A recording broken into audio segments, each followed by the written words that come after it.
అదరగొట్టే కారం రంగు రుచి ఆచి కారం పొడి. నగేష్ చెప్పండి, ప్రెసెంట్ చూస్తున్నాం స్పీకర్ జడ్జ్మెంట్ ఆధారంగానే తెలంగాణ పాలిటిక్స్ మారబోతున్నట్టుగా అర్థమవుతోంది. బై ఎలక్షన్స్ రాబోతున్నాయా, లేకపోతే ఇటు ఫిరాయింపు ఎమ్మెల్యేస్ ఎవరైతే ఇటు ఆరోపణ ఎదుర్కొంటున్నారో వాళ్ళకు అనుకూలంగా తీర్పు రాబోతుందా అనేది ఉత్కంఠగా మారింది. అసలు అప్డేట్స్ ఏంటి నగేష్? 5 ఎమ్మెల్యేలకు సంబంధించి గత కొద్ది నెలలుగా స్పీకర్ గడ్డం ప్రసాద్ కుమార్ విచారణ చేస్తున్నారు. సుప్రీంకోర్టు ఆదేశాలతో విచారణ ముగిసింది. ఎందుకంటే ఓపెన్ కోర్టులోనే ఇటు ఎమ్మెల్యేల తరపున అడ్వకేట్లు, ప్రతిపక్ష ఎమ్మెల్యేల తరపున అడ్వకేట్ల వాదనలను కూడా పూర్తిగా విన్నారు. పార్టీ మారిన విషయం, పార్టీ ఎందుకు మారారు, ఒక పార్టీలో గెలిచిన తర్వాత, ఒక పార్టీ గుర్తుపై గెలిచిన తర్వాత ఇంకో పార్టీకి ఎందుకు వెళ్ళారన్న కోణంలో పూర్తిగా విచారణ జరిగింది. దాదాపు ఇందులో అరకెపూడి గాంధీ కానీ, తెల్ల వెంకట్రావు కానీ, బండ్ల కృష్ణమోహన్ రెడ్డి, గూడెం మైపాల్ రెడ్డి, ప్రకాష్ గౌడ్, దానం నాగేందర్, కడియం శ్రీహరి, కాళే యాదయ్య, పోచారం శ్రీనివాసరెడ్డి, సంజయ్ కుమార్. మొదట ఈ 5 అరకెపూడి గాంధీ ప్రస్తుతం పిఎస్సి చైర్మన్గా ఉన్నారు.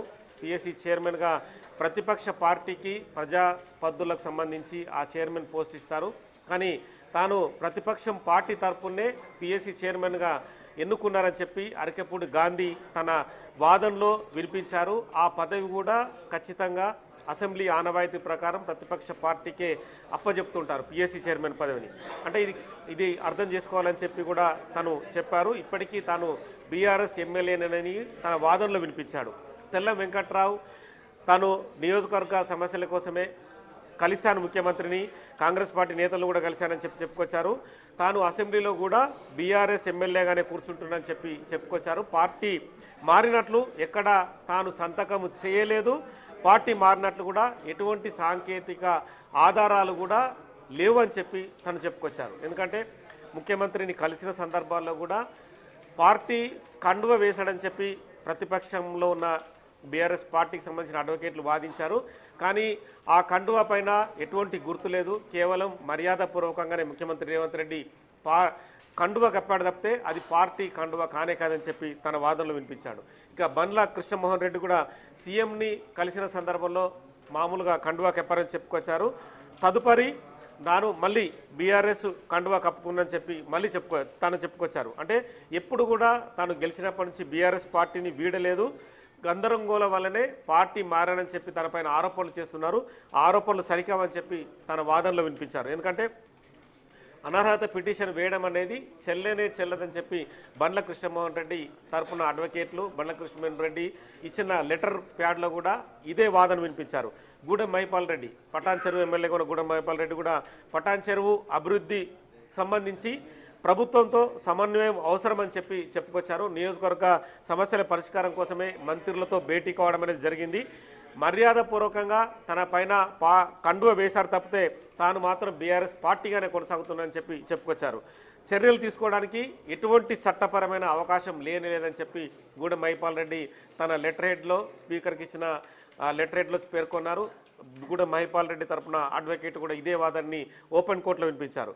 కాంగ్రెస్ కండువా కప్పుకున్నది మర్యాద కోసమే అని చెప్పి ప్రకాష్ గౌడ్ తన వాదనలో వినిపించారు.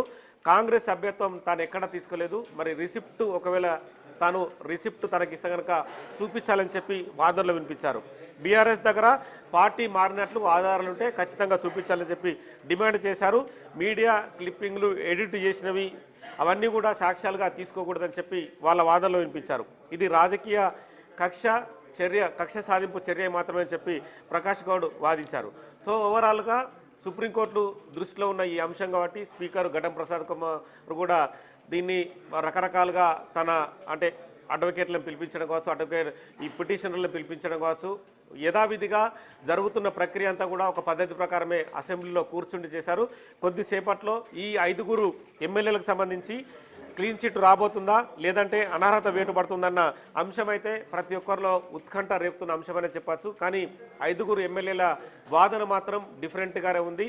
కానీ బీఆర్ఎస్ తరపున ఎవరైతే ఆపోజిట్లో వేసిన ఎమ్మెల్యేలు ఉన్నారో వీళ్ళందరూ పార్టీ మారారు కాబట్టి ఖచ్చితంగా అనర్హత పిటిషన్ వేయాల్సిందని చెప్పి వాళ్ళు డిమాండ్ చేశారు. వాళ్ళ అడ్వకేట్ల తరపున కూడా ఇదే వాదన వినిపించారు. ఎందుకంటే ముఖ్యమంత్రిని కలిసిన సందర్భంలో కండువా కప్పిన ఫోటో క్లిప్పులు కావచ్చు, ముఖ్యమంత్రితో తిరిగిన దృశ్యాలు ఇవన్నీ కూడా వాళ్ళు అందులో జోడించారు.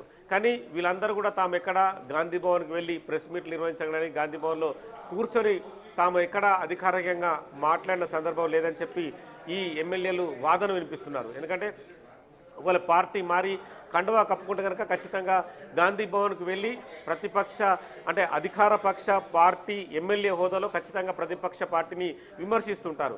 సిఎల్పిలో కూడా యాజ్ టీజ్గా ఇదే సందర్భం కొనసాగుతుంది.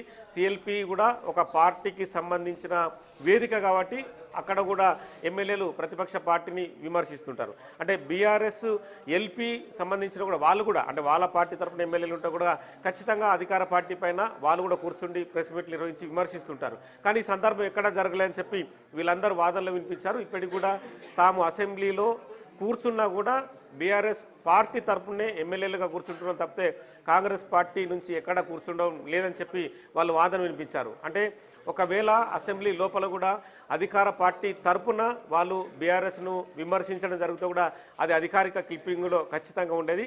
కానీ ఆ అధికారిక క్లిప్పింగ్లో కూడా ఎక్కడ కూడా ఈ ఎమ్మెల్యేలు మాట్లాడిన సందర్భాలు లేవని చెప్పి వాళ్ళ అడ్వకేట్లు స్పీకర్ గడ్డం ప్రసాద్ కుమార్ ముందు వాదనలు వినిపించారు. ఎందుకంటే ప్రతి సందర్భంలో అసెంబ్లీ నడిచిన సందర్భంలో ఖచ్చితంగా అధికార పార్టీ విపక్ష సభ్యుల మధ్య తీవ్రమైన మాటల యుద్ధం కొనసాగుతుంది. వాగ్యుద్ధం కూడా కంటిన్యూ